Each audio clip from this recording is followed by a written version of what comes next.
Alright. So hi everyone, welcome to the monthly meeting of the Queeny, Lafayette, and Missouri Township Democrats. Thank you everyone for coming. Our in-person guests, please note, we do have a number of guests on Zoom as well at our hybrid meeting. We're waving at you. And yes, so if you are in the Zoom and you have a question for one of our guests today, please stay muted and put your question in the chat. We do have someone monitoring the chat, and so we will get to your questions as soon as we're able to. And everyone in the room, please do remember that we have some Zoom participants who may have chat questions. So the questions might be coming from two directions. Okay, so our first speaker this evening is going to be introduced by Committeeman Al Gerber. All right, here it comes. All right, our first speaker is an inspiration to us all. She is the definition of someone who does not give up. Yes. And she also has set a model for how we are going to take back West County. And that model is, if at first you don't succeed, you keep trying until you get it. And so I think for the first time, we have candidates almost in every district in West County, and we're going to be moving forward that for the foreseeable future. We're not going to ever let it happen. That people are unopposed. So anyway, our first speaker has run, she ran, I think, 3 times unsuccessfully, and on the 4th time in, which district was it? 90. She was elected. And then she had 3 terms, 3 terms she served, jumped out to run for Senate, unfortunately was not successful there, but now is back in the race, not in the 90th district, but in the 98th district. And so we're all giving her our wholehearted support. And so please, will you welcome Deb Lavender. Thank you. It's great to be here tonight. I appreciate having the opportunity to follow in Trish's footsteps at this moment. Trish has worked hard. John very politely pulled up the 99th district from 2 years ago and overlapped the 98th. It does look like it's about 85% the same. So fortunately, hopefully we'll build on Trish's footsteps and be able to win this election as well. Most of you probably know me. I am passionate about the work in Jeff City, which is why I want to get back there for a couple of years. An awful lot of what I know is Missouri's budget. I know today, end of the month of March, we had $11.8 billion sitting in the bank. My anticipation is at the end of any month between now and a year from now, we'll have $5 to $6 billion sitting in the bank. It's not a way how we're going to invest in Missouri. That's not how we're going to change things. Last in the nation for teachers' pay, 49th in the nation for what we give public education, close to last in the nation for what we pay our government workers. So on and on, 400 bridges, I think it is, on emergency repair list. So there's a lot of ways we can use that money to invest in Missourians, and that's what this race will be about. So I appreciate your being here tonight. I appreciate your support. I appreciate the opportunity to again walk in Trish's footsteps. We have started canvassing. We've been making phone calls for a little bit more than a month. We've reached out to probably 2,400 people at this moment, and we're really looking forward to the opportunity to keep going with that. John, you got any questions from anybody? I think you all know how to reach me. If you don't, I'm as simple as being Googled at Deb Lavender, or I'm pretty sure my contact information went out with a meeting notice from Jay for today. So you are always welcome to call me, of course, and Trish and I will fight over you a little bit. We'd love to have you to canvass. We'd love to have you to make phone calls. We're going to be there. If you know something, if you know of a neighbor in the 98 that you know would never vote for me in their lifetime, call and let me know that. We'll take them off our list. so we don't have to worry about contacting them. And don't have it be just that they don't like something about Biden, but maybe they got a Trump flag still hanging or something like that. So, all right, well, I appreciate the chance of being here tonight with all of you, and thank you. And then again, you know where to get me if you have any questions for me. Thanks for letting me go early. I've got a Zoom call at 8 that I'm gonna run out to, and hope to see you all again soon. Thank you.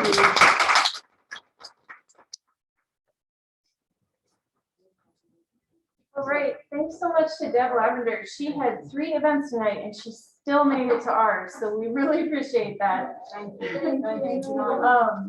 And as Deb mentioned, she is running in a very similar district to Representative Trish Gunby's district for the redistricting, the 99th. And that is right in the middle of our Township Club area.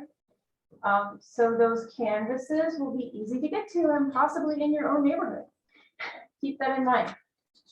All right, and we really could use help with all of our House candidates in our area. As Trish Gunby showed, it is possible to win districts out here, but we need to get on the ground. We need to get volunteers helping these candidates win. So, all right, next on our agenda, we have Jessica Lavender to introduce our second speaker.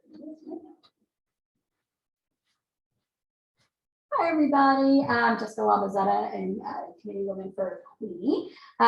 So yeah, really excited. We've got like us getting ready for the next election cycle. And so like we mentioned earlier, districts are changing a little bit. So we are actually introducing our next speaker, not because she is the current representative for 99, but because she is one of the candidates for Mode 2. So she's challenging Ann Wagner, and in the fall. So she is going to chat with you about the stuff that she's done here locally and why she is asking for your vote for Mode 2. So as you guys might know, some of the people on the call, Trish ran in 19 in a special election, flipped a district that in recent years had no one actually running a campaign. So we were really excited to see Trish flip a seat, and she's looking to do it again, but on a slightly bigger scale. So I call you representative for a little bit more. Representative Foundation.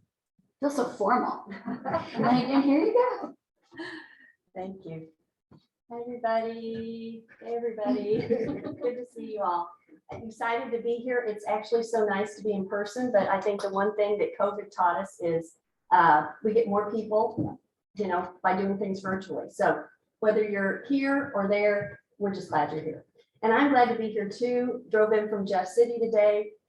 I don't have to tell you how that's going, but the best thing I can say about dysfunction is bad legislation does not get passed, and that's a good thing.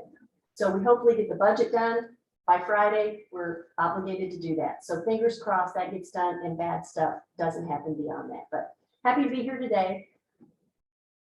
We are at a crossroads. I really believe that. As a country, certainly as a region, we're all here tonight because we know that Ann Wagner is a right-leaning extremist Republican who has been absent, frankly, and has just not been a representative. I've been a representative for a few years now, so I believe you're supposed to be in the district for a while, help your constituents, and respond to their requests for assistance. And that is not partisan. That is just part of doing the job. And so what my campaign looks like around that, I announced back last August. We are, I checked today, 194 days away from a general election. And we still don't have a map. I mentioned the dysfunction in Jeff City. That's on the General Assembly. And that will not happen, I believe, because we are not going to have time to get a map out. There have been other court cases that are going to be brought forth. We'll see which one moves forward. I've been told that we likely won't have a map until probably mid-June. As a candidate, that's problematic, but not impossible. And what I want to tell you is this is what we're doing. And I believe I have the best campaign in terms of how we're gonna win and how we can beat her. And because of that, we started back in August. And so we have been working, connecting with voters, doing voter outreach since then, door knocking, phone banking. We are out every weekend right now. We will add more days once we get closer to having that, but that is the only way we're gonna win this thing. And I tell any group I speak with, if you are not talking to voters, you're just not gonna win. It's plain and simple. I don't care how much money you have in terms of flipping a seat. Obviously, with the incumbent, it's a little different, but if you want to flip a seat, you have got to be on people's doorsteps or on their phone or in their ear in some fashion. Mail is not going to do it. TV ads, that kind of thing. This requires that one-on-one contact. And what we found by doing this, right now we're primarily talking Democrats, but there always are a handful of Republicans that get thrown into the mix. And I will tell you, and I found this out in my reelection effort, there are moderate Republicans who are disillusioned with their party. And that was back in 2020. That was before January 6th. And that was before the Senate candidates we have running here and all of this other stuff that's happening around the country. They are disillusioned. They are looking for permission to vote for Democrats. And they want a connection. They want to hear where you land on some things. And so what I'm hearing when I talk to people and have done some recent door knocking, and we left some literature at one gentleman's house, and he called me, and I pick up my Google number that's on that literature, and I answered, and he asked, well, first of all, he was startled that anybody answered. Yeah. And I said, can I help you? And he said, well, I didn't think anybody would answer. And I said, well, I'm Trish, and then he couldn't even believe that I was answering. And he said, I'm a Republican. And I just didn't think he would answer. And that was one of the reasons I was calling. And he proceeded to ask me questions about how progressive I was on things. And so we got into some platform ideas. But by the end of the call, he was telling me how to be Ann Wagner. You need to do this, you need to do this, you need to do this. Another gentleman was door knocking, and he came out and said, I'm really a moderate Republican. However, I think that classifies me as a Democrat. Those are the conversations you have to have. And you have enough of those conversations and we can win. But it requires a lot of work and a lot of bodies. I have upwards of 500 volunteers signed up in different capacities. As I mentioned, we've door knocked tens of thousands of households or phone bank. And that's how I'm different in terms of my opposition, my primary opposition. But even moving towards the general, as I tell people, Ann Wagner will never stand on your doorstep and have a conversation with you. For all we know, she's still in Luxembourg as an ambassador. That's I'm thinking. But that is how we're going to change things. So what I invite you to do, I encourage everybody to do, and I know all of you are very engaged on this Zoom and in this meeting. We need to challenge ourselves to either host an event, neighbors, friends, colleagues, whoever that may be, invite people together so they can learn more, so we can encourage them to volunteer and donate, host an event, canvas with us or phone bank. Phone banking you can do whenever it's easy for you. We don't have set times anymore. You do that whenever you have 30 minutes or an hour, or door knock with us. And so I want to challenge people in this room and on the Zoom to commit to doing something for my campaign, Deb's campaign, somebody's campaign, because that is the only way we're going to win. That's the only way. The other thing I would be interested in hearing back at some point, and you all discussing, when I'm talking to Democrats and I'm asking them, they're all in, they're going to vote for me, they're excited. And then I say, will you put a sign in your yard? What do you think I'm hearing sometimes? Well, Are they still afraid? oh, yes. Because that's, Somebody just said, are they still afraid? Al did. Yes, they are. Yes, they are. And we've heard it way too many times. I don't want to upset my neighbors. I have a good relationship with, people in my subdivision. There aren't many of us in here. That's because nobody's putting a sign out. They are there. And trust me, we have been talking to them. And so fear is not going to win this. We cannot be afraid. We cannot be afraid. We need to be proud of who we are, what we stand for, and recognize that not getting out in front and being front and center with who we are and what we believe, that is just not going to win elections. So yes, fear is very much a thing. And I just tell people, please, I understand where you're coming from, but what I'm telling you is what I tell them. Because I don't want to suggest there's a sense of desperation, but there is. If we don't do this now, we are going to lose the House. We are not going to recognize our country in 2 years. So you've got to do it now. And once you start seeing those signs pop up, and it's going to grow, but we've got to get people to realize, don't be afraid. There are more of us that believe in what we believe in than you might be led to believe. And now we've got moderate Republicans and independents coming in who are disillusioned with their party, as I mentioned. So door knock, post, and I'm going to mention money. I got to raise $6 million. Ann Wagner spent 12. I'm not close to 6 yet. So if you can be a sustaining member and do something every month a little bit, that's always great because we can depend on that. And just understand, I'll end with this one story. I had a woman who I was phone banking with and said, I want to donate to you. And she gave me, a nice donation. And then she said, you know what people need to do? They need to give until it hurts. And then they need to give again. So that's the challenge. We all need to do this. We need to walk until it hurts. We need to give until it hurts. We need to meet the voters where they are, make them realize we can do this. We're on their side. Have them join us, and we're going to beat Ann Wagner in 194 days.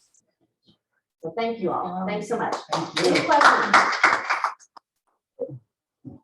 So I just wonder, like, when you meet those moderate Republicans on the doorstep, like, what do you do to get them over the hump of, you're a Democrat, so that's like the big scary. Right. What is that conversation like, and what can we take from it to maybe help the moderate Republicans in our life? Right. Jessica asked when you have those moderate Republicans that you end up with, or Republicans, how do you kind of get them over the hump and get them to sort of, side with you? Well, we don't try to do that yet. I'm lucky enough that later in the race, I only get to talk to Republicans.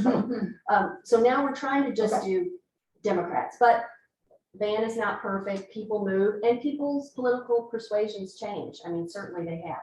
But I will tell you, the way I introduce myself, or our team introduces, we are right out in front of who we're against right now. When I first started running for state rep, it's a 50-50 district. This congressional district is a 50-50 district for all intents and purposes.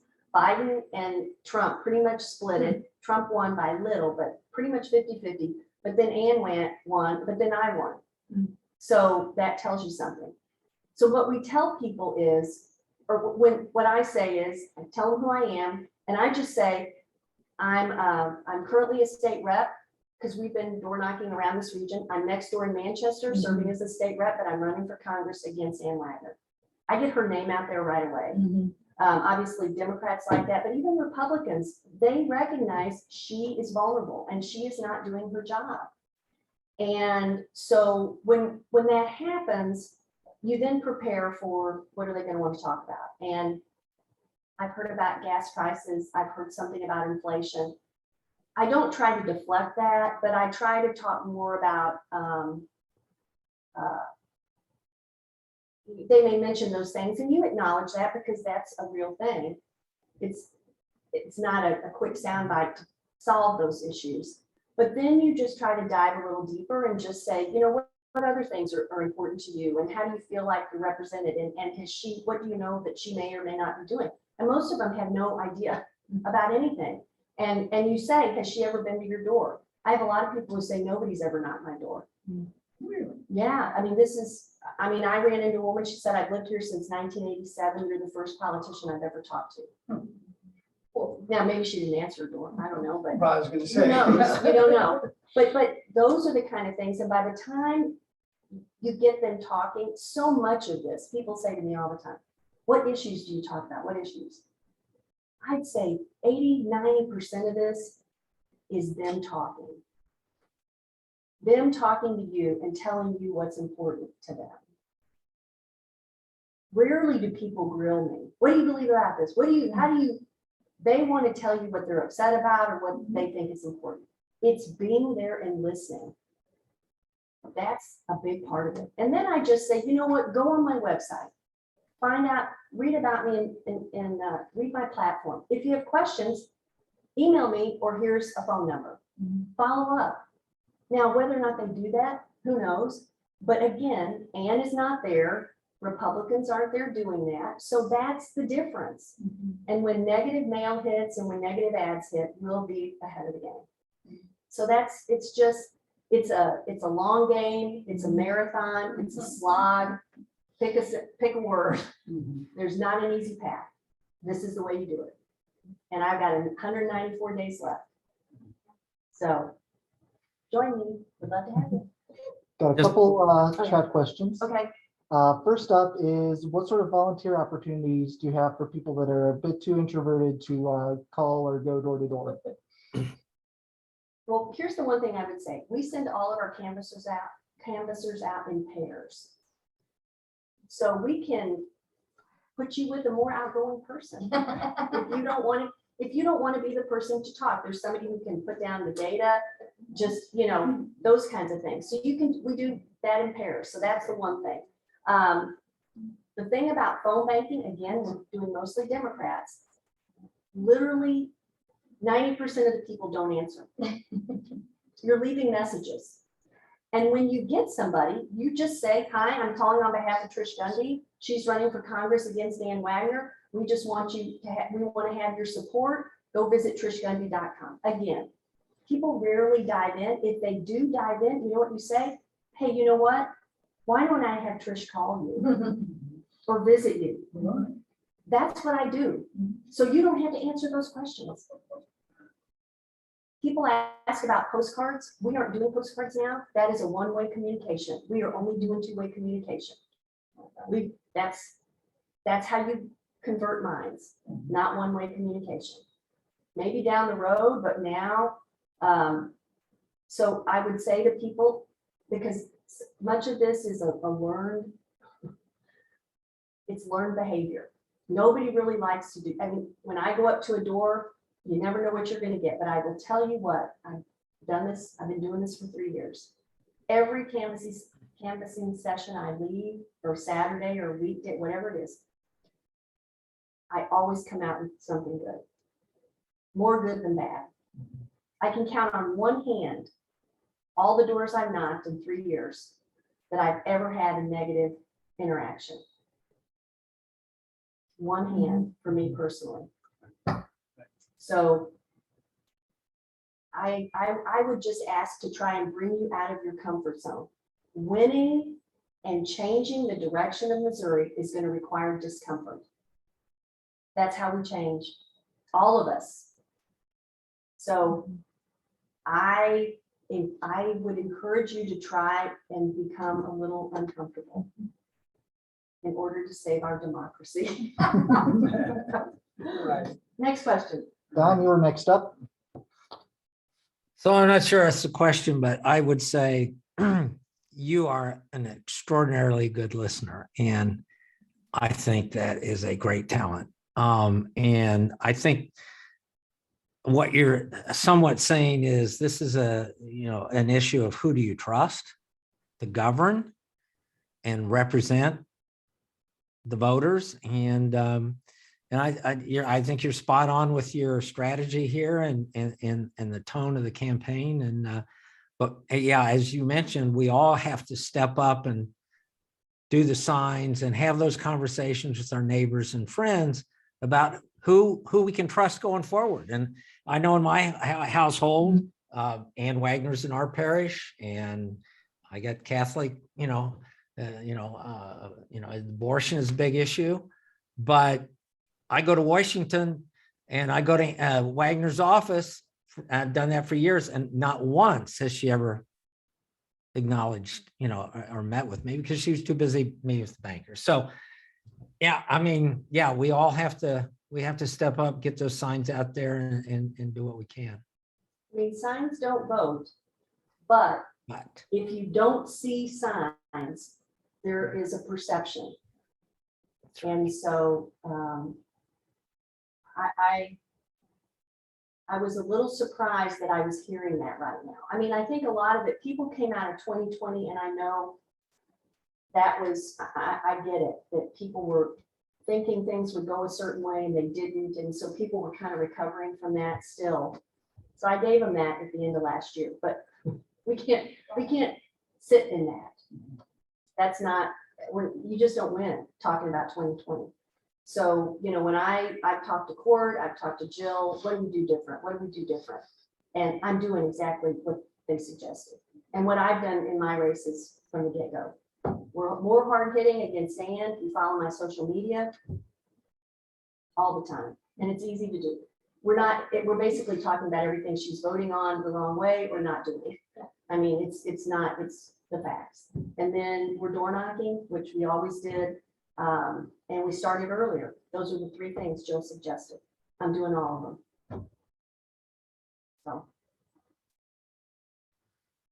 Yeah. Other than her non-responsiveness, which she has a reputation for not being responsive, even among Republicans. Right. What has she done to harm the second district the most? I mean, if you had to pick one issue that she has done that harms the second district, could you pick one? Well, I think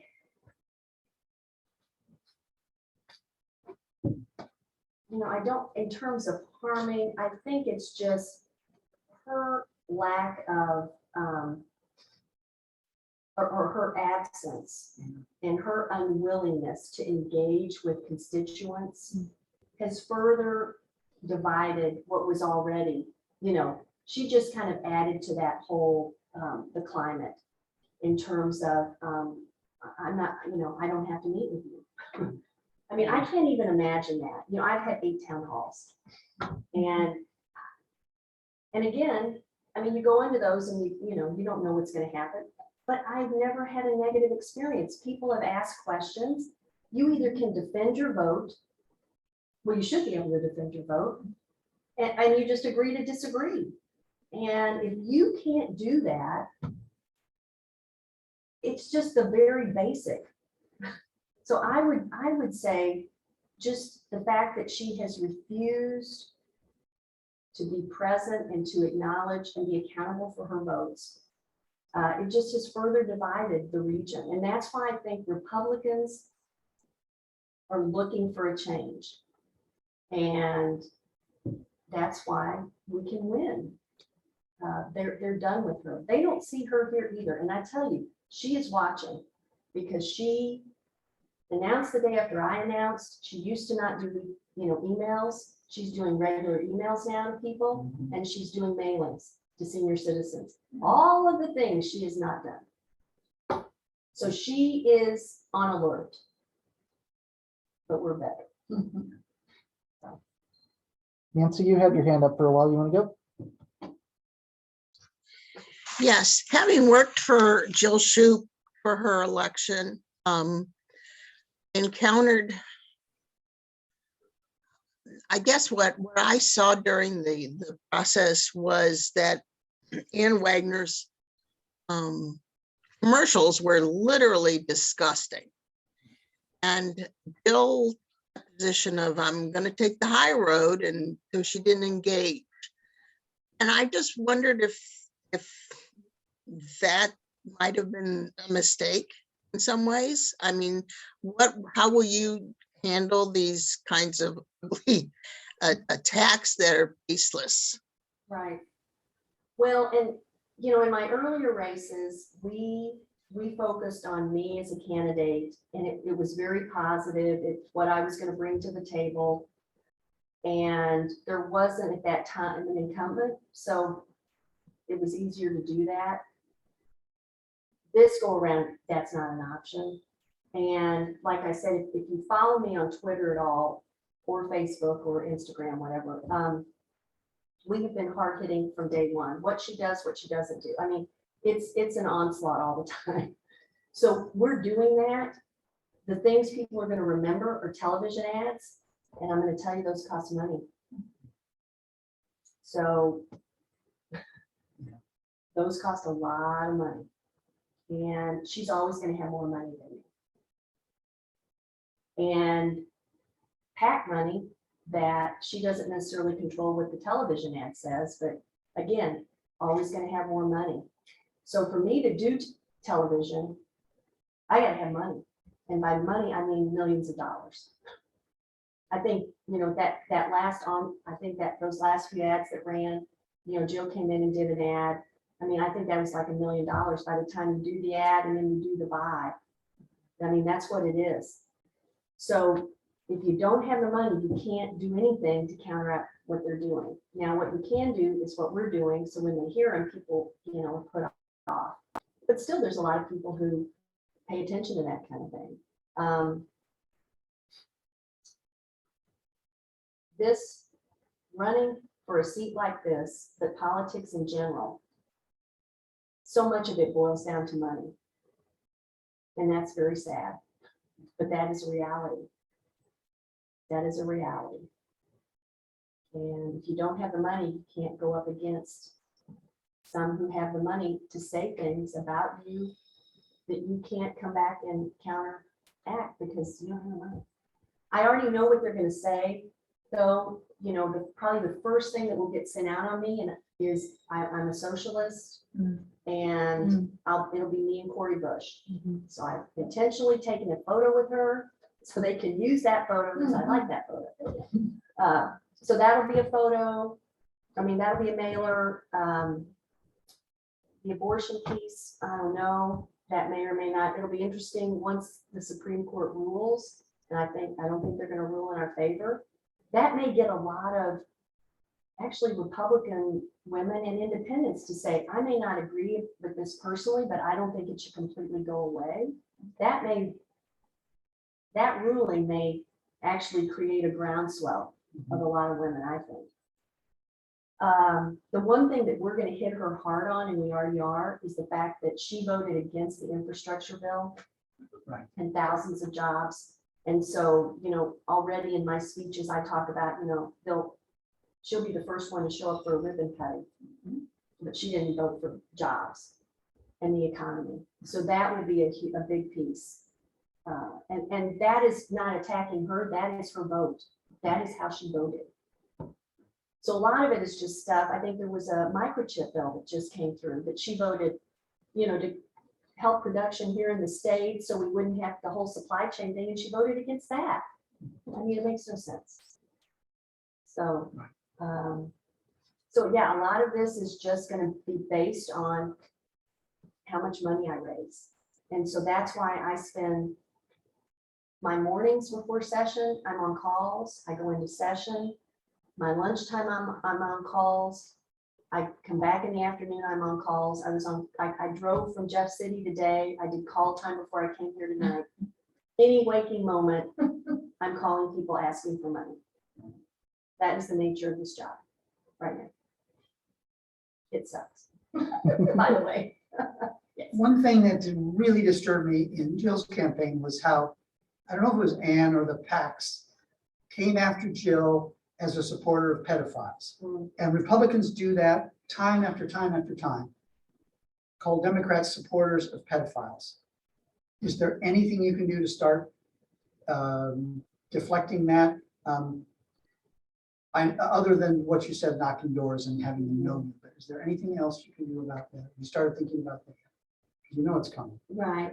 Well, and even some of the state legislation where, we've heard language like grooming, stuff like that, where they've talked about some of that stuff. We haven't had specific conversations around that issue. Okay. So much of what we do is you're not in a defensive posture. You want to be in an offensive posture. Right. So we know what's coming. So we just have to decide with what the funds we have, what are we going to focus on? And I would say a lot, and the other stuff, the reason they focus on that is because it's fear and you're scared, and people think if it's an ad, it's real, it's true, But I would say if we have, the money we have would focus on the fact that she's absent and that she has not voted for jobs for the region. I mean, the economy, but, you know, she talks about the economy. So I would think at this juncture, that's what we would do. And hope that that is so absurd and ridiculous that people would, I know. And, but the critical piece to that is, we just got to get our folks out to vote. And hopefully in the midterms, people who might believe that would have done that maybe in a presidential, you know, in 2020, but in a midterm, we just have to make sure we've got our folks out to vote. Got another question from Morgan. Hi, Trish. I want to say something similar to what Don said and kind of second it. But I remember when you came in front of our township and you were a new candidate and nobody really knew what to expect from you. And it has blown away any expectations I had how much you have succeeded.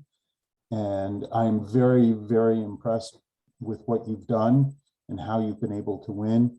And you're one of the few Democrats that have come in here and made me feel confident that there's a strategy to beat Republicans in a Republican district, and that you have done everything that you can. I think Court and Jill certainly proved that you can raise the money and you're doing the things you need to do to raise the money.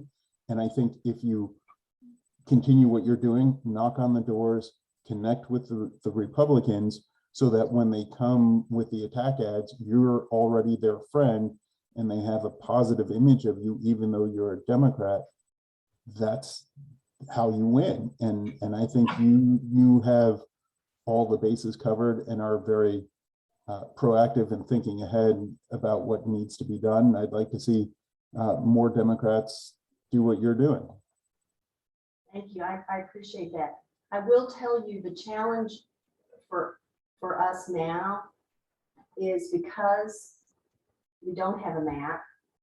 When you're trying to raise money outside, you know, with international and national groups, nobody gives to you if you don't have a map. I mean, you know, it's like, we don't know where you are. I mean, Missouri 2nd Congressional means nothing to them. So no map is a huge hurdle to overcome. So that means we don't have anything till mid-June.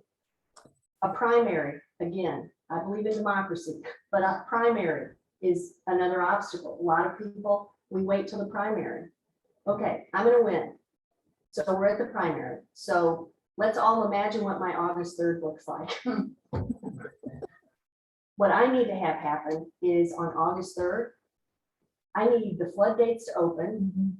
That's what I need to have happen. Because I shouldn't be calling anybody at that point.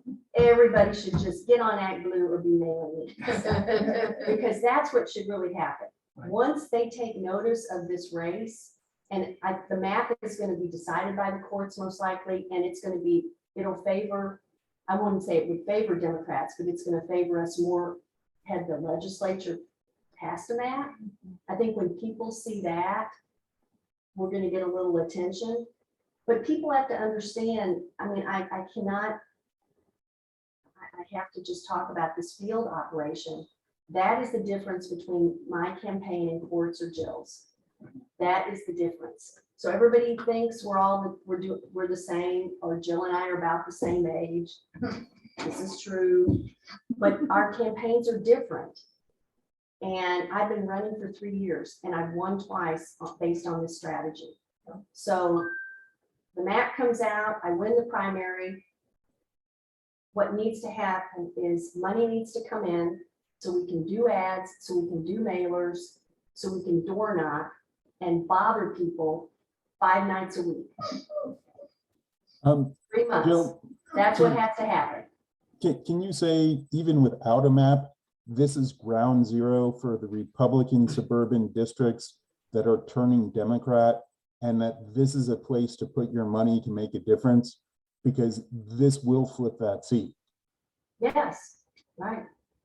And that's why when I've been calling people, I mean, I had a fundraiser in Kansas City. I got labor support over there. I was calling people in mid-Missouri this week. because their congressional district isn't gonna flip. So what I tell people when I make those calls is I say, you know, I flipped my House seat, I held on, and I'm running in a district that right now is 50-50, but I will tell you, we flipped this district. The impact on the region, on our state, but literally nationwide. That this will be one of the most watched races, congressional races. And so we do that with a candidate who is vulnerable, who has decided she doesn't have to do anything. It is possible. I believe that wholeheartedly. And you don't have, I mean, when Republicans are calling you, that tells you something. So that's what people have to believe, but I can't do this by myself. And my team, I mean, I've got a team, but we have paid canvassers, but we need literally hundreds of people. When we have a door knocking event, we need hundreds of people to go out. So that people don't know what hit them. Who is this? What's going on? You know, that's how you generate, you know, somebody asked me the other day, they said, I haven't seen you on the news. And I said, that's a good thing. Are anybody you're hearing about right now on the news? Is it good news? The reason you don't hear about me is I'm working. I'm talking to voters. I'm doing my job and I'm not getting in trouble. You shouldn't hear me on the news right now. But when this primary hits and we win, watch out. But we have 3 months to beat a juggernaut. So when it's all said and done, we all would have done the most that we can, and that's all you can do. Nobody said all this is fair. So I'm doing the best I can with what I've got. Anything else? Don't want to keep you too long. Do you have time for one more question? Sure. David Hyatt, go This ahead. is fun. I haven't, we haven't been doing this. Yeah. On. Trish, this is David Hyatt from the Methodist Tribe. And I'm happy to be here. I'm new to this group. I'm sort of trying to find my way, and I particularly want to know who I might be able to go to bring people to the polls. My wife and I would like to do that. We'd like to drive people to the polls. Okay. And, maybe we got a local effort going. I don't know. David, I recognize you because did you do I feel like I went to maybe United Methodist Church for something you did there. Did you work for the church in some capacity? Yes, I've been doing work with the Methodist for 15 years. And I'm trying to remember what the presentation was on, but it was like on Saturday. Simplified structure, probably. Yeah, so I recognize your name and your face. So good to see you. Yes. What I would do is I would go on my website on the volunteer portal, and there is an other box. And click on that and tell them that you want to do that. Okay. I'll tell my team that. There are certain groups that have tried that in the past and done that in the past, League of Women Voters. And a lot of times it happens more in presidential election years. I don't know that people are doing it as much anymore. One thing, Uber and Lyft in presidential years, a lot of times they offer free rides, but I understand how there's some folks who don't have the apps and that would be uncomfortable and everything. But that is something, if we knew, and I'll ask, this is the first time it's come up, I'll ask my team, if we knew there were people who wanted to do that and people could call in to the campaign, you know, we could maybe make arrangements for stuff like that. So fill out the volunteer form and indicate that's what you want to do. Well, we certainly might be able to handle it through this group here too. Yeah. Okay, good. Well, you're going to win. Okay, let's do it. The most popular question in the chat has been, how do we sign up to get yard signs? I need to raise money. Donate to get it. Donate, yeah. Yeah, you can go, if you go online, you can think I don't know in the volunteer piece, but you can just click other and give us your address and say you want a yard sign. Because if we haven't door knocked your home yet, then we can mark people as supporters and have all that information already. We have not done yard signs yet. So that's a huge expense and one that we will probably ask for donations of the stakes. So many people who have run have those, or get those donated, and then we'll order the signs. Obviously we'll have some before the primary, and then we'll have to go back out and print more. But the stake and the sign, that's a $3 to $5 thing, and if people are stealing and doing stuff with them. I might have like 75 in my basement. Yeah, right. So they're coming, but we don't have them yet. And I know my subdivision, you can't put stuff out until 30 days before an election. Everybody's a little different with some of that. Again, once we know the boundaries, we'll kind of know the rules of the municipalities and such, but they're coming, and I love my logo. I liked my house logo. I didn't think I could love a logo any better, but I do. I love my Congressional logo. You have door hangers already, right? Or you have door hangers or door literature? We have lit, yeah, we have lit. I didn't bring in my lit. It's actually a picture of me from my kickoff. And on the back of that, we specifically call out Ann Wagner's absent leadership, extremist. She voted with Trump 93% of the time. I mean, those kinds of things. So we call her out in that. Anything else? Don, you got Yeah, another question? just one quick. So, and you got a budget and you got to have money for different things. But the one question I have is, how much volunteer canvassing support are you getting on a township by township, club by club basis? Hard to say. I mean, I know individuals have shown up on occasion.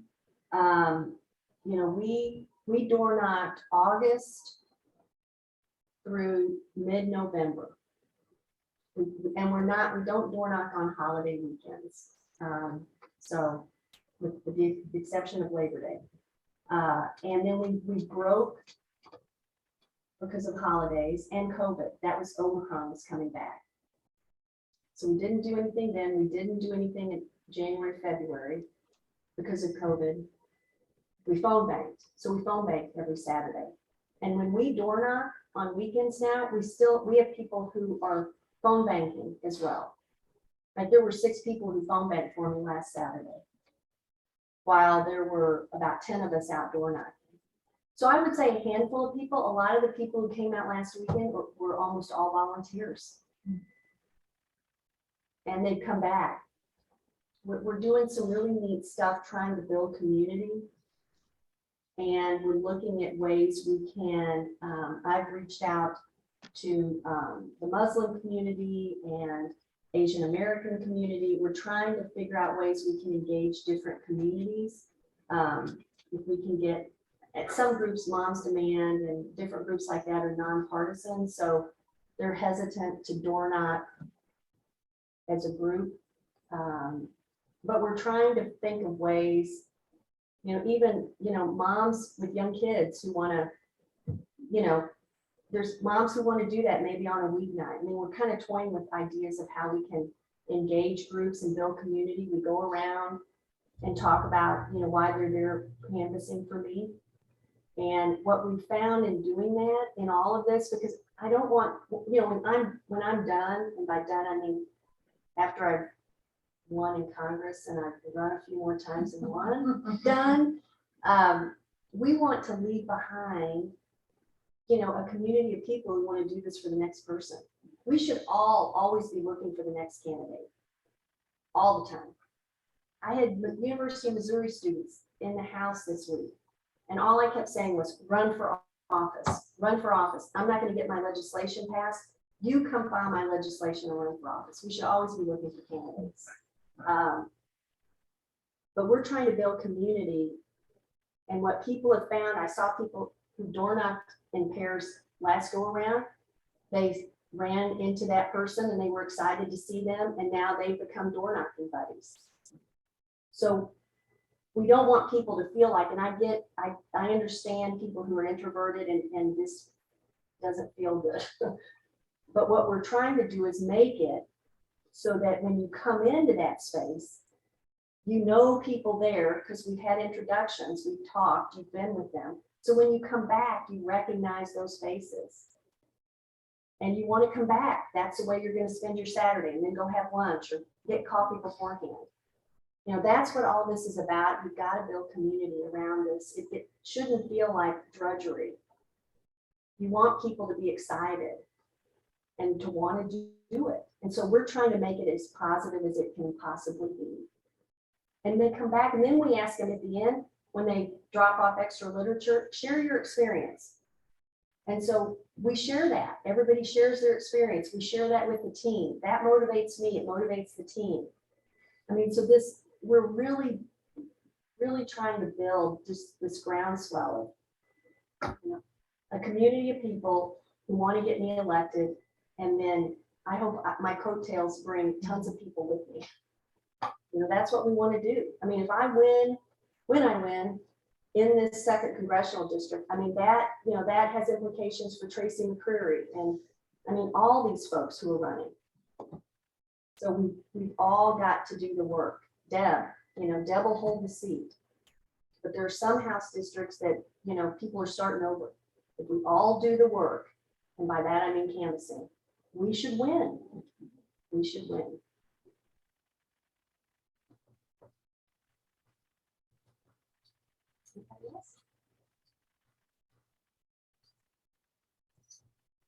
Okay, thank you, everybody. Really appreciate that.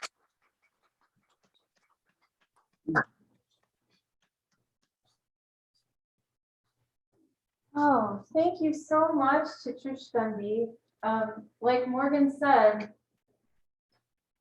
a lot of us remember when she came in this room right here at the firehouse to kind of start her first campaign. And she has been such a great state representative, and we will be so happy to have you represent us in the US Congress. So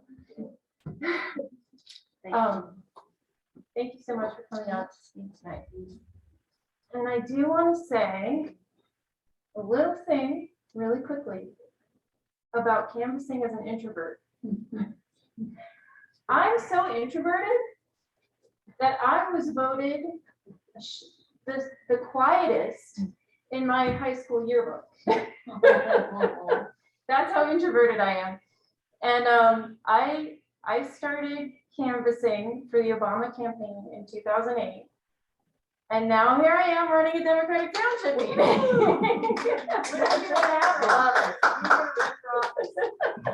Oh, Trish wants to know why I'm running for office. Well, I don't know. I don't want to run against Deb. What did I know? All right, so we do have a quick extra speaker tonight. He's not on the agenda, but Anthony from Better Elections called me tonight and asked if he could just come and do a quick introduction about his group. So Anthony, would you like to come speak? Absolutely, my pleasure. Yes, thank you for squeezing me in. I really appreciate it. And I want to be respectful of everybody's time. And Jay and I talked about presenting perhaps next month in a more formal fashion. But basically, so I'm the organizing director for Better Elections. My name is Anthony Capizzi. Better Elections is a ballot initiative. It's an amendment that we'll be voting on in November. It's all about bringing power back to Missouri voters. It's about giving us more choice. It's about holding leaders accountable, leaders like Ann Wagner, if you will. This is a nonpartisan effort. So this is not a secret socialist takeover of the state of Missouri or anything like that. This is not about getting the Ann Wagners. It's about holding all of them accountable. Whether politicians that more or less kick their feet up on their desk and just keep winning, all the time because they have an R next to their name. They live in, they're in the rural counties, they have an R, they're in the city and they have an E, right? I mean, it goes both ways, right? And that's not how it should work. So Better Elections is all about accountability, giving us as voters more choice. So really quick, I'll run down kind of the three biggest parts. The first part is the August primary.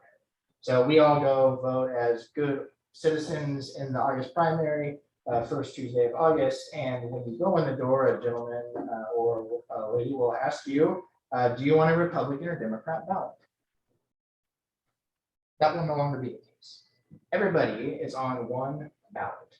That's it. Doesn't matter your party affiliation. Everybody is on, in layman's terms, one sheet of paper. The top four with the most votes, so the top four vote getters, if you will, advance to the November general election. So you'll have 4 candidates in November. This applies to, if this were to pass, this would apply to all of those elected in Jefferson City, and it would apply to the United States Congress and the United States Senate. It would not apply to municipalities, counties, or the presidency. So come November, you have 4 candidates. You can vote for one of those candidates like we've been doing for ages, right? We vote for one and then we leave. Or you can rank your candidates. So you can say, I like Charles as my first choice, but I also like Beth as my second choice. If Charles places 4th place, then your vote goes to your second choice. So your vote always goes to somebody, which I personally really like about it. This is a type of voting called ranked choice voting. For those that have heard of that, it kind of might bring it all together. And then the third piece are election security and integrity measures that would be made constitutional requirements. So I am part of the progressive outreach on this campaign. Again, this is a nonpartisan effort, but there are progressives, there are Democrats, there are Republicans, conservatives, libertarians, and everybody on this team. But I am more so focused on the Democrat groups. So there are four pieces, and it's not to suggest that there's an election integrity and security issue. We know that can be somewhat of a one-sided opinion these days, that the election was stolen. This is not as a result of, oh, I think, or the campaign thinks that it was stolen. This is just to make these things constitutional requirements across the entire state of Missouri to encompass all election authorities. So this makes it almost universal, essentially. So there are 4. One of those is that special elections will be required for all vacancies that are in office. The third or the second of the 4 are paper trails being required for all votes that are cast, specifically electronic voting machines. All electronic voting machines shall be certified and tested prior to election day, meet federal guidelines. And then the 4th, all parties, regardless of which one, have the right to watch ballots when they're counted and move them stored. So those are the election integrity pieces. They would be put in the Constitution of the state of Missouri as these are requirements for when we hold elections. Not necessarily, this election authority has their rules, this one has the others, and they probably look very similar, but this kind of just maps it out for all of us in the state.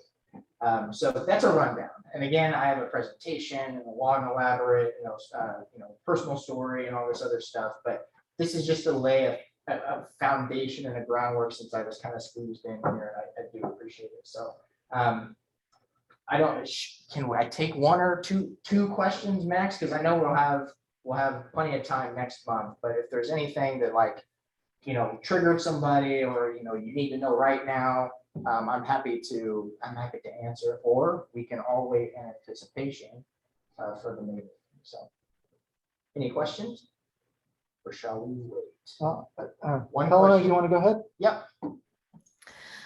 Yeah, I just wanted to ask, my understanding is that part of the goal of ranked choice voting, which I agree with. I just wanted to know if this is going to be part of what you guys are doing. The reason behind this is that it creates an environment where presumably less extreme candidates end up getting more votes, so that we remove the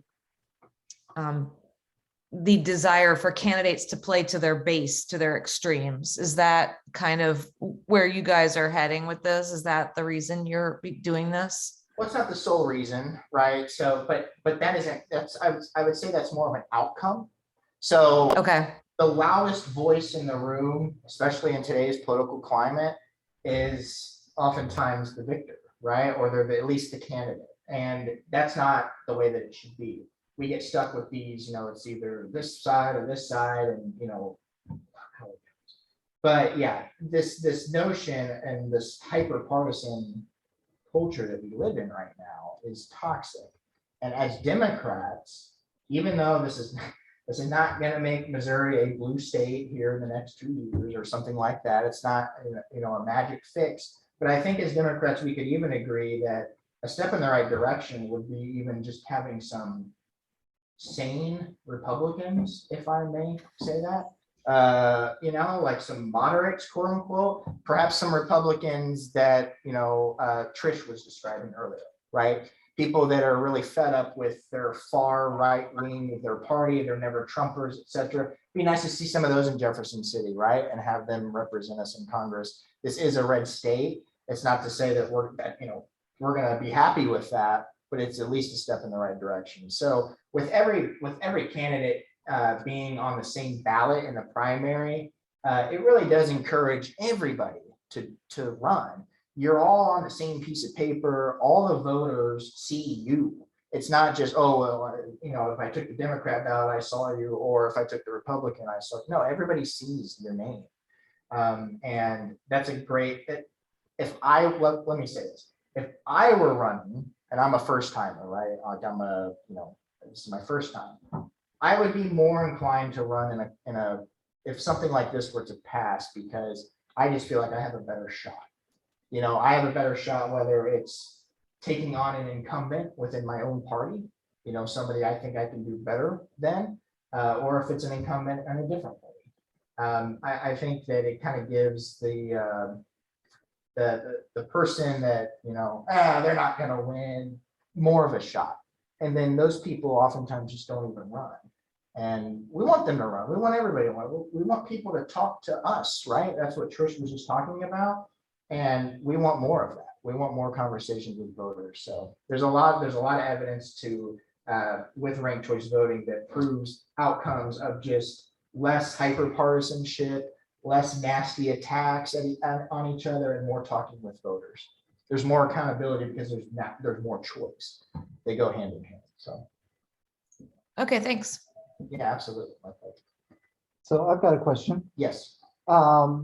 It's more of a design question. So I'm a huge fan of ranked choice voting, and I think all of our primaries and the general elections should be run using those. Why did you design a jungle primary into the system so that the 4 people who get the most votes in one of the elections people are least likely to turn out for wind up being the only 4 that we can rank when it comes to the general election ballot, when everyone is going to be coming out to vote? So are you asking like why it was devised that you can't rank in the primary? Yeah, why is it instead of being ranked choice vote primary, partisan or not, and then in the general election, only the 4 people that won in the jungle primary, where everyone's running against each other, and there can be a lot of gaming and splitting votes happening there, that will push out those new candidates that we want to show up and run for ranked choice effects. Then why is it with that design? Yeah, so obviously the Better Elections Amendment doesn't solve everything, right? No one amendment can, but so to be completely transparent with you and all of you in this room and on the call, I did not write this, but it's my understanding and what I've been told is that this was helped devised by panel studies of people. This was after the 2020 election.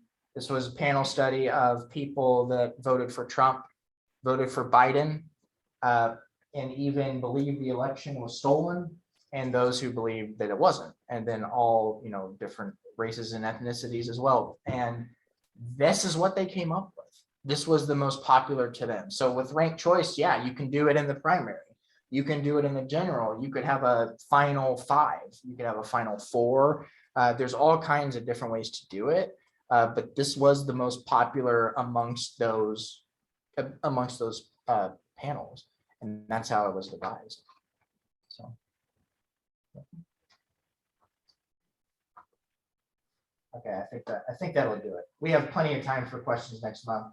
And I look forward to showing you something and, talking about all the different things you can do to help the campaign if it's something that you choose to support. So I also do have, I don't know how much longer the meeting is, but I did bring in a couple petitions for collecting signatures. We turned them in on May 8th to the Secretary of State. And we have hundreds of thousands. So we're obviously always looking for more. So, okay, we will talk soon next month. So thank you guys.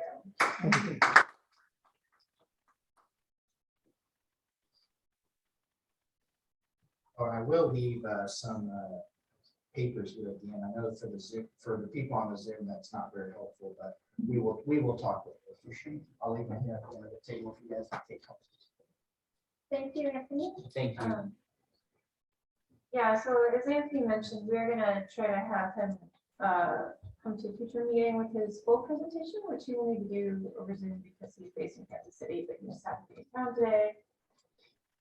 So that's why he came by to give you guys an intro. Okay, so next on the agenda, which we are now back on. Let's see. I think I'm actually going to skip my part of the agenda, the state senate and state house candidate lists and opportunities, because I'm still working on that. I will have that for you all at the next meeting. I'm going to, what that is about is I'm going to make a list of upcoming canvassing opportunities. I just haven't heard back from all of the candidates yet. Some of them are still getting a little organized. So I'm going to make a list of upcoming canvas and volunteer opportunities for candidates in our area. And I'm going to post that to our Facebook page, and I'm going to send it out in an email, and I'm also going to bring it up at our meetings and hopefully just give everybody, kind of a schedule. Last weekend, there were actually 2 canvas opportunities on the same weekend, which you could actually, if you timed it right, hit both of them, one for Colin Lovett and one for Deb Lavender. And as Trish mentioned, she's out every weekend. Deb's planning to be out pretty much every weekend. But what I need to get are some of the specific times and locations for these canvases. And I'll try to have that ready for our next meeting. Okay, so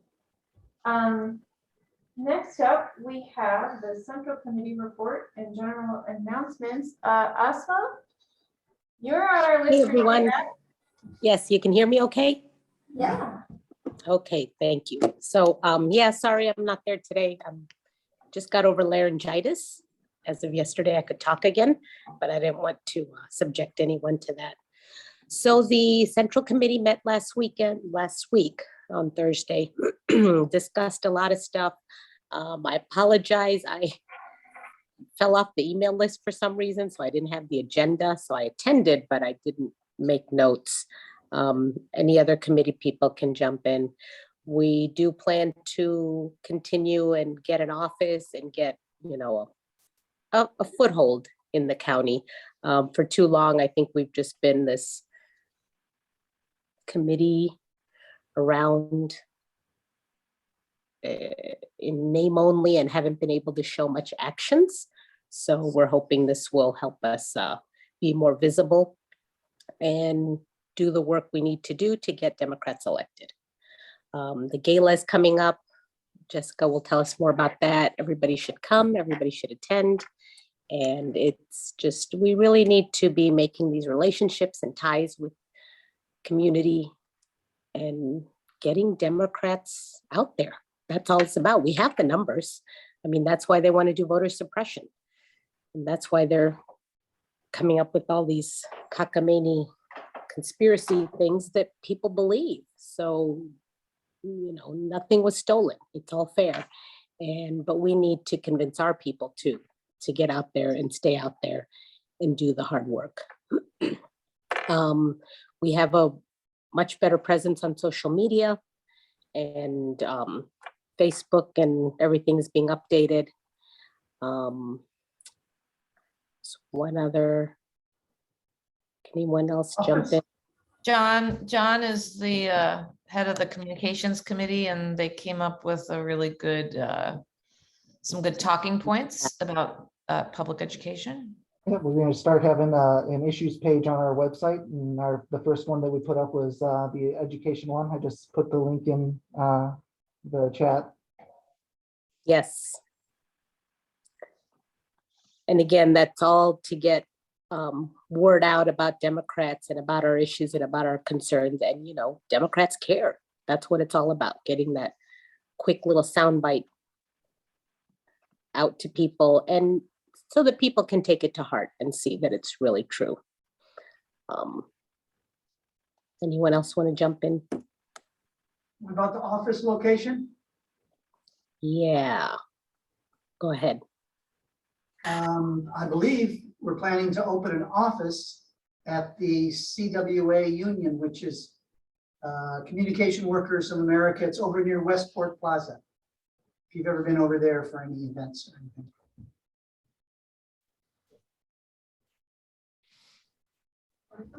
I believe you're right, Al.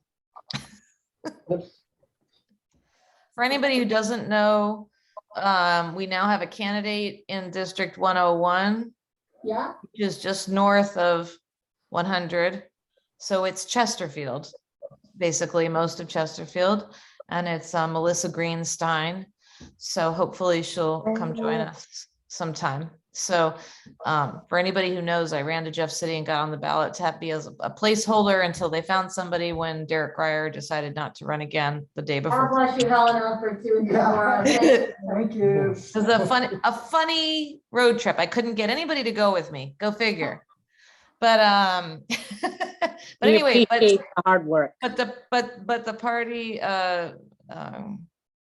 got somebody to run, and she's great. I've talked to her, and she seems really enthusiastic and smart and fresh face and voice, and I think she'll be good. She actually lives in Wildwood, but there are 4 people on the ballot now: a Libertarian, a Democrat, and 2 Republicans, and one of those Republicans also does not live in the district.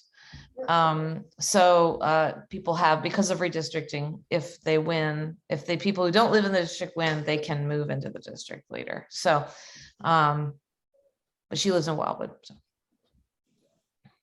Could you repeat her name one more time for us, Alma? Sure, it's Melissa Greenstein, and I think her website or her email, let me look it up, is Melissa for Missouri. So with Missouri spelled out, but let me double check that so I can get you that. That's Daughter the named key. Catherine? What? Does she have a daughter named Catherine? I can't hear, I'm sorry. She wants to know if she has a daughter named Catherine. Probably. Her daughter has worked for Rosetta. Her daughter have worked for Rosetta as canvassers, and they're like in college or high school and college, and so they are going to be very active in her campaign, and because they have campaign experience on the ground, which is great.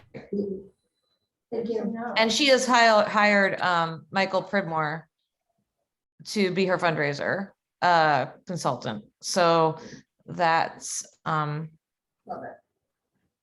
good. All right. Well, thank you to all our committee people for that group report. Now, Joyce, want to talk about the gala? Yep. Yeah, that's next on the agenda. So Committee Woman Jessica Lavazetta to talk about. Asking for more money. Yes. Okay, so everyone in this room and on the call probably knows we officially have a date for our gala for the Central Committee. It is Saturday, July 16th at the League of Hall down on Gravois. No, Gravois? Used to be the Two Lindbergh. Hearts Banquet Center, Lindbergh. You think I know that. So tickets start at $65 for early bird. They start at $600 for a table for early bird. They go up from there. My main goal is I'm selling out the space. It's going to be crazy, amazing. There are 350 Democrats in a room. And I want every committee to have some representation, whether it's a $25 business card, which my bad, we didn't do last year for Queeny, so we're going to fix that. But we also want to make sure that whether it's a business card ad, whether it's a table, whether it's whatever, I mean, there are definitely committee people that didn't attend because they snoozed and we oversold and we couldn't fit them in. So tickets are going to go on sale soon. John, soon. Technically, they're on sale. We just need to make, there's an email. So it's going to go on sale hopefully this week. I guess it's Thursday now. So we want everyone to buy tickets, get a table if you want. We have like 350 people, but that's the goal. And our speaker is JP Johnson, the chair of the Missouri Democratic Party's Black Caucus. He's going to talk about community and activism and getting people excited for the sprint that is to the primary. So we're very excited. Like I said, it'll be all over social because y'all won't be able to get away from me. So we're gonna sell this sucker out and it's gonna be really fun. That's all I got. Our tables, excuse me, Yes. just a question. Are tables 8 or 10 seats? 10 seats. And tops for $600. That's what I figured. I just wanted to make sure. $600. They do go up in price to $700 and individual tickets go up to $85 on July 16th. So get them in early, we'll figure it out. Like I said, I just want to make sure people get tickets, but then also I want to have participation from each of our townships in some semblance. So we also are going to be doing a silent auction and we're going to have an electronic bidding system. So God bless America. It's easier than on side. All right, any other questions? I haven't done the hybrid thing in a while, so I'm like, where are we going? Okay, go. Thank you. One quick thing we forgot to mention about the central committee is Butch Miller resigned. So Oh, yeah. we will be finding a replacement for him. So we need a committee man for Queeny. Yep. Yes. Oh, I didn't know that. Queenie Okay. Community Woman, and right now, she's fully in charge of Queenie. Everybody I know doesn't live actually in Queens. Yeah, so if you know anyone who lives in Queenie, everyone on the Zoom too, if you know anyone Right. who lives in Queenie, who So might generally Queenie is what kind of, 141 and Big Bend.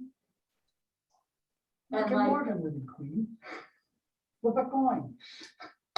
didn't Morgan move? Yeah, Morgan moved. He's up in Out of Lafayette Queen? now. I thought he just moved And down. he moved, I everybody said he's said in Lafayette now. You I know? haven't seen him drive by my house yet, but I've been expecting it. Okay. Yeah, otherwise Morgan would probably be on top of that. Yeah, actually. Queenie is south of Manchester, down through Valley Park, and then I'm not sure east-west boundaries. I should know this. Yeah, maybe we can find a map for our next meeting. Because borders have changed. We gotta see the Yeah. borders. We gotta see the new, Yeah, yeah. so that's kind of why we're waiting. Okay, but not that much. Well, it doesn't really matter because the spot is through the presidential election.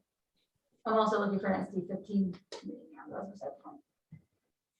Okay, so if anybody knows anybody in Queenie, let me know. Yes. All right. Now, our vice president of the Queeny and Lafayette Township Club, Tracy Santa, he was going to speak this evening about membership, but he's unfortunately not available to make it tonight. So I will just say on his behalf, he is still looking for volunteers to work on membership marketing, to try to recruit more members to our clubs. So, and he is accepting volunteers from both the Queeny and Lafayette Club and the Missouri River Township Clubs. And if anybody new who's just recently gotten involved in our meetings or who wants to get involved in our meetings would like to talk to Tracy about this, you can contact me and I will pass you on to him. My contact information is on the Central Committee website under our Township Club. So, yeah, he needs volunteers to help him create marketing and outreach. He's gonna start working on emails and more social media outreach beyond what I'm already doing on behalf of the clubs. And we really like to get that off the ground because, as noted by Trish, there are a lot of Democrats out here. There really are, but they don't know that there are other Democrats in their own neighborhood, and they don't know that they should be coming to our meetings, and we need to find them and make them help. So, okay. All right, and that is it for our full meeting agenda. We do have township breakout sessions scheduled next. I think that Missouri River Township has some business to conduct. So I guess we'll go ahead and just like last time, we will do the Zoom. Anyone who is in Missouri River Township, you can go ahead and stay on the Zoom. If you are in Queeny and Lafayette Township, I'm not aware of Queeny and Lafayette having any business. right, I was gonna say, I don't think we have anything that we have to discuss that wasn't already dealt with in our last planning meeting, so you can go ahead and leave the Zoom. But please do feel free to email or call me if you have anything. Okay, well, thank you very much. everyone, Thank you to for the Jay and coming John today. show for the technology. We'll just- Yeah, thank you. I appreciate it. I got your map for you, Jessica. Oh, you do? Yep. Donna, what group am I I in? gotta stop recording. Hold on. It's over here. Yo, Donna. On time, man. Karen, I'll just stand here.